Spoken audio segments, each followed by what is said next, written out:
Mixtape Addict.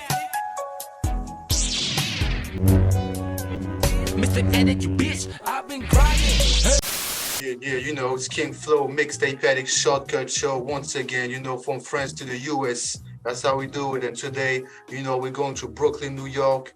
I'm with the homie CARLITO BLACK. I'm losing my mind to see some crazy things. Mommy, I know you pray, but they no saving me. The same ones say they love me, they all changing me. But then they look in my face and place the blame on me. I never needed their help, but then personal just business success is the only mission. Since I was in the trap writing raps in the kitchen, a brick in my notebook, the other one on the dishes. Everything was a blur, now 2020 the vision. My life for a fact if you ain't live it. I've been through what you rap about, see homie, it's the difference. Was in the field for real, now the fan of taking pictures. Time to vent, yeah, I'm been the core since the liquor. I've been moving. How you doing, man? I'm doing good. How are you, bro? You know, I'm good. I'm about to light that up, you know, for the interview. Let's get to it. You know the tradition, man. It's Mixtape Addict out here, so I gotta ask you the question, bro. Who is your all-time favorite DJ? Being from New York, I ain't trying to be biased and but I grew up off DJ K-Slay and DJ Clue. Those was my DJs growing up, my go-tos. Hell round! Street sweeper, rich gang. And don't stop! Boy, Shout out to Frank Antonio! Shout out to Trends Productions on the track! shit to these niggas. Come on! Lame nigga, irrelevant, long nose like an elephant. Legendary right there. Rest in peace to K-Slay, you know. Definitely. And, you know, if you had like one mixtape or something that you could remember, you know, from those two guys, you know, something that really shocked you when you were young, what could it be? I would say DJ Clue, First Professional. They don't show my people no passion. Do they love when these thugs be blasting? Fire for squad and yo, we asking. They show no love. It was crazy. Hell yeah, man. Yeah, it was definitely crazy. Yep. You know, I like the way that, you know, he made mixtape sound like album. You know, at the end of the day, you know, he was a big mixtape DJ, but he started doing albums and bringing everybody together, you know, doing the professional album shit was fire, man. And let me ask you about the, you know, the mixtape culture. You as an artist, have you used the mixtape format in your career? Like, have you released mixtapes on your Actually, when I first got started, like taking the music serious, my first two projects was mixtapes. Waking the Dead Volume 1 and the second was Loyalty Before Royalty. And those are my first two mixtapes. So you dropped that you're on like solo, or you had a DJ to host and mix everything? I didn't even have a DJ at the time, so I dropped both of them solo. Okay. They pretty much was the eye openers for my career. Like, all right, I'm here. I'm about to make my stamp, set the tone, let the world know I'm here. Yup. You know, that's what mixtapes are about, man. You know, that's a platform, you know, for artists to be heard, man. That's how it started. And you know, it's cool to see artists, you know, doing mixtapes on their own. That's how much, you know, the mixtapes changed the game, you know. Because mixtape is kind of like your introduction to the world, you know, when you first started in music. So can you introduce yourself, you know, to the people that's watching? You know, we worldwide with it, you know what I'm saying? All over Europe, we got people from Australia, Japan watching and all that, you know, global with this shit. So tell the people, you know, where you from, how you started into music, you know, and what you got going on right now. You already know, man. It's CARLITO BLACK, aka Mr. Boss Life for No Life. Hailing straight out of Brooklyn, New York. Got into this music thing 6 years ago on a serious note, but always been attached to music. Always been like freestyling, doing things here and there, but the music always had love for it. But 6 years ago is when I decided to take the craft seriously. So now that I'm here, I'm on go. I just dropped 2 EPs. One, Emotions of a Gemini. Then I dropped Real Trench Baby. I dropped that last week, so everything active and moving. Okay, that's dope. Yeah, I see you on social media doing a lot of work. And you said you started like 6 years ago. And what made you want to take it seriously? You know, like take this shit as a job. Just lifestyle. You get tired of living the same lifestyle, and plus for me, music always been my go-to as far as like needing to like clear my mind, and always been like a therapy thing for me. So between the lifestyle I was living and the things I was doing, and plus me going through everything I was going through, music kind of offered that exit strategy and gave me something to look forward to, gave my life purpose. And what was your inspiration to do that? I know a lot of people are inspired by, maybe people from your city, you're from Brooklyn, a city full of talents, and known for the history of hip-hop music, hip-hop culture. What was your inspiration, when you first started? Like, who inspired you, to become who you are now? Like I said, I always had love for music in general, not even just rap and hip-hop, but just music in general, the instruments, the beats, the vocals, everything. Like, I'm like a music head in general, but with hip hop, I started off doing poetry at a young age. Poetry kind of was my introduction into the music, the rhyming thing. So by the time I heard my first beat on a cassette tape and I did a freestyle to them, like, oh, all right, I could do it. But growing up, I had a lot of, my mom, she was big on hip hop. She played a lot of Rakim, Biz Markie, Tupac, Biggie. You went to the right school. Yeah, Eric Sherman. She Scarface. So it was like I heard a lot of artists from all over the place. So me listening to them, it kind of like kept building that love up even more, because either they had a story to tell, but the way they put their words together was dope to me. Bone Thugs and Harmony, all of that. So you're a fan of storytelling. Yeah, I'm a fan of storytelling, lyrical, all that. I'm like a big fan of that. And to you, like right now, who's the best storyteller right now in the game? A lot of people might not agree, but one of my favorites before he started doing the podcast name was Joe Budden. He's one of the best to do the storytelling. He don't get the credit, but like you gotta go to his mood music mixtapes and. Man. You niggas couldn't fuck the broads I choose. Couldn't push the rides that I cruise. Niggas couldn't tie my shoes. I've been all around the world. You niggas ain't men, y'all are girls. Niggas couldn't bench what I curl. Like really listen, cause he like his storytelling is so like crazy that I feel like a lot of people, cause he like I guess he wasn't a people's artist. Like people the people wanted him to be more like the ones who make a whole bunch of club records and all that stuff like that, but he was a real artist, and he definitely had like a lot of dope records that told a story that made me like want to listen to the whole record, no skipping, no fast forward through, but actually listen to the whole record. The Mood Music mixtapes were crazy, man. I don't know, I don't remember how many volumes he did of this shit, but it was crazy. And I think 6. I think he got up to 6. He definitely don't get a lot of credit for his artistry. He was a dope artist, like even to his albums, because I was like still in, even though some of the things he do I don't agree with, but I can honestly say I'm a big Joe Budden fan. Like his art, he was a different type of artist, and I ain't gonna lie, I was kind of disappointed when he stopped rapping, because I feel like he has some more in the chamber. But people take. They got their own paths in life, so salute to him and what he doing. Mixtape Addict, we like to talk about, like business and entrepreneurship, So you, as an artist and entrepreneur, who inspired you, as a rapper / businessman? I grew up watching a lot. Like I could say Jay-Z, because him coming from where he come from and doing what he do as far as like capitalizing and taking it further in the music and actually being about his business. Jim Jones, I could say he definitely a hustler / businessman when it comes to the music industry. Plus, it seemed like he get better every go round. 50, like that's my biggest inspiration as far as like a businessman / artist. Because like when he first dropped, like I used to have his mixtapes, and then when he first dropped his album, I remember like I gotta have the album. Like I don't care if I gotta get the bootleg copy, because like I forgot how old I was, but I wasn't old enough to get it out the stores without a pen. So he just to see where he come from and see where he at now and see everything he's doing, it's a dope feeling. What's your recipe to make a solid project from start to finish? Just the right beats and just taking whatever mood I'm in and put it into play with the beat.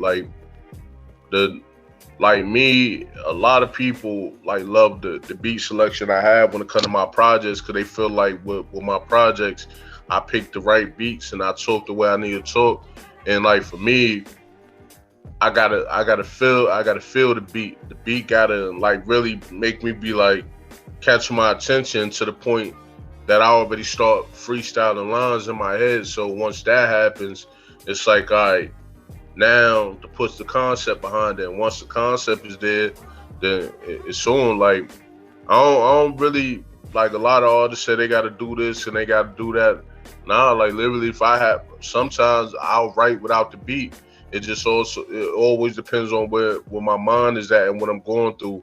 But no matter what I'm going through, where my mind is at, I know I can create something from it. So that's where most of my music comes from. It comes from my life. You say picking the right beats, that's a good thing, because I think that's one of the most important things in being an MC. You got to be able to pick the right joints, And we've seen people like Rick Ross, for example, that's very good at doing that. That's how he created his own, sonic image, by picking the right beats that really sticks to his mindset. And if you had right now, like, if you had to leave this interview and go to a studio session with two producers of your choice, who would they be? I ain't even gonna lie. I've been listening to a lot of the beats you've been creating, so I'll definitely be like, bring you along. Okay. And thanks, man. And then another one I'll probably bring along will either be Alchemist or Hit Boy. That'll be between them two. Shit, yeah, I'm ready to get in the room with those guys, make them smoke some good hashish from France. Yeah. Hell yeah, man. Thumbing through a whole nother bag. It's not the old one. Run up on this Rory, I'm clicking until it's over. This whole, like the whole culture, I'm in love with anybody that take the culture seriously, because I feel like a lot of people don't take it seriously as they need to. So when I see like people like you making the beats you do and things like that, it really brings that essence back to the culture that's needed. Yeah, man, that's exactly that, bro. That's the essence. It's all those years, of listening, learning, seeing things. That's how you create your sound, And are you planning on like going to, I don't know, like Europe, Asia, something like that, push your music, come out there and, rock a few, smoke shows, stuff like that?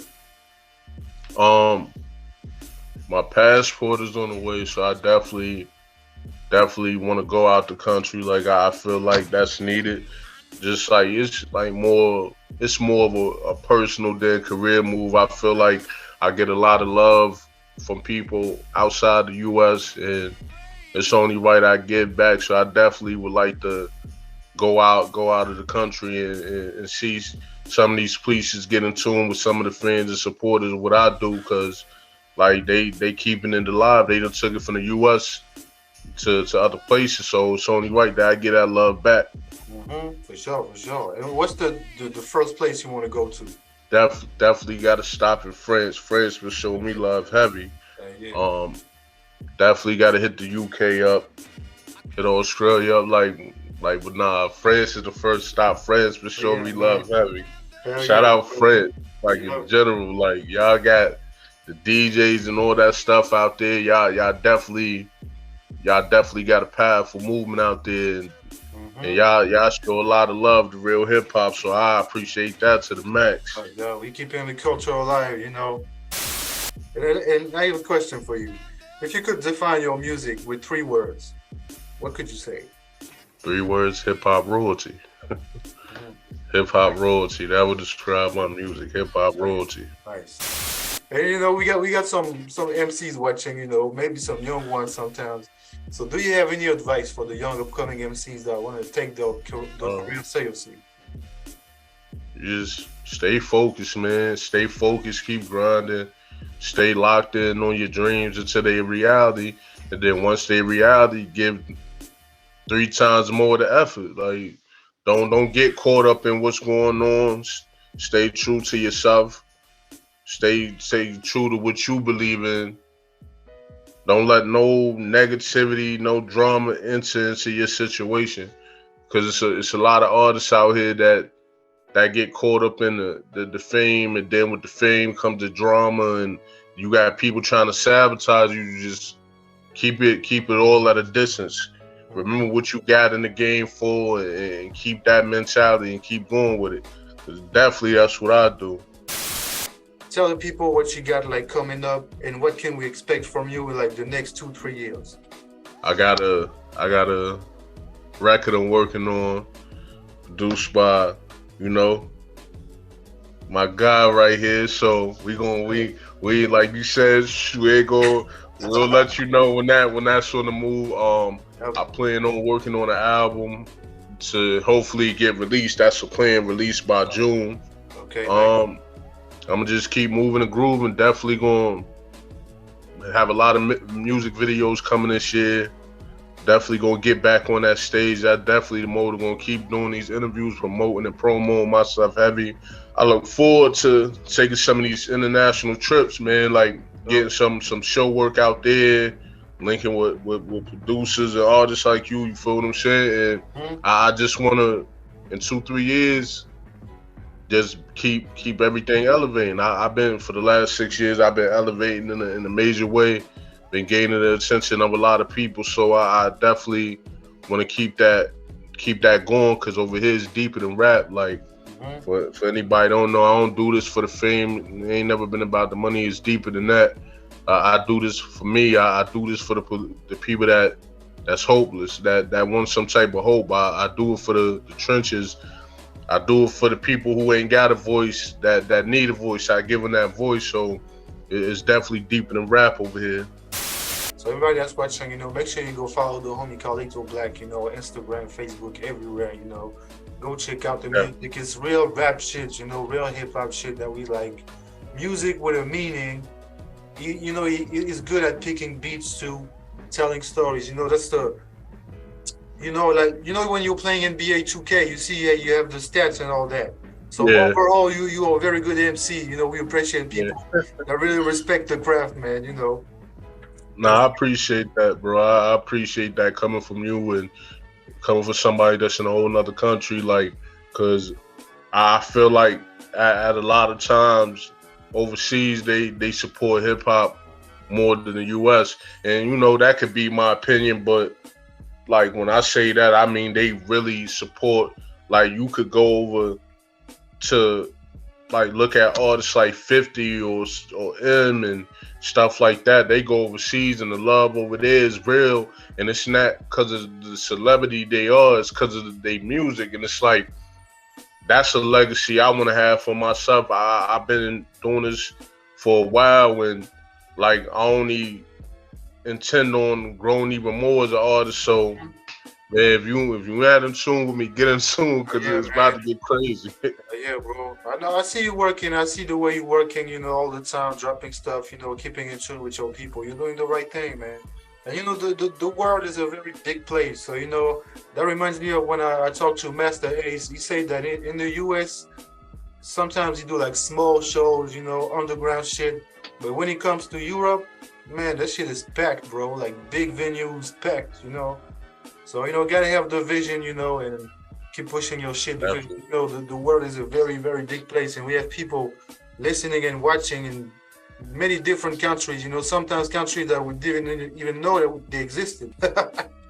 No, definitely.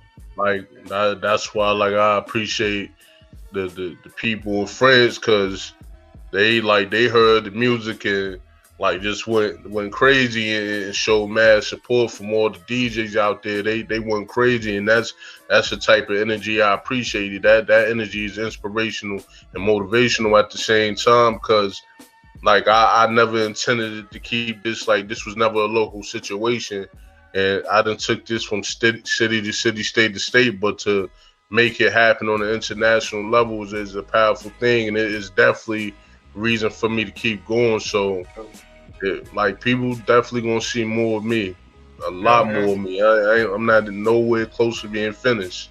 And we got a banger coming together, everybody that's watching. Nah, that's right. They'll know when they hit. They'll definitely know when they hit. Like, nah, that was definitely on that need to have it. Cause I ain't gonna lie, even when I'm like working or I might be in the studio like doing something else, I like tune into the gram and look at one of the reels and be like, yo, he like, cause there ain't too many producers out there that it's deeper than just saying, yo, he do dope boom bap. Like that's hip hop in general. That's the beats, the drums to the snares and everything. Look like you gotta really sit there and listen and be like, shit, like that's deep right there, and it ain't too many people doing that, because it's like everybody be trying to make the same type of beats, and to have somebody that keep it original like you do, like keep striving too, bro. Definitely. Thanks, man. I appreciate it, bro. Real talk, man. We gonna link up, in real life and give the people what they want, some real hip hop shit. I'll come over with a pack of beats. You already know I have my camera ready so we can get some footage going on. No, you already. That's a fact. Yeah, it's a takeover. I'm telling you, man. Brooklyn gonna be on fire when I come through. No, that's a fact. And do you have any last words, man, for the people that watch the interview until the end? All right, shout out to everybody, man. That's tuning in, that's tapped in, that's watching this interview, or whatever. Appreciate all the love and support. Like he said, man, from NY to France, we about to have a lot of major things going on. If you're not in tune, get in tune, because I got 2 EPs out. Make sure you tap in and go view those. Plus, I got a music video coming. So, I'm always working, always active, man. Sure. Just stay in tune. You don't want to miss nothing. And thanks for your time, my man. Hope to see you very soon in real life, bro. Oh, you definitely will. Next month, we out there. Hey, yeah, man. Peace, bro. Take care. You too.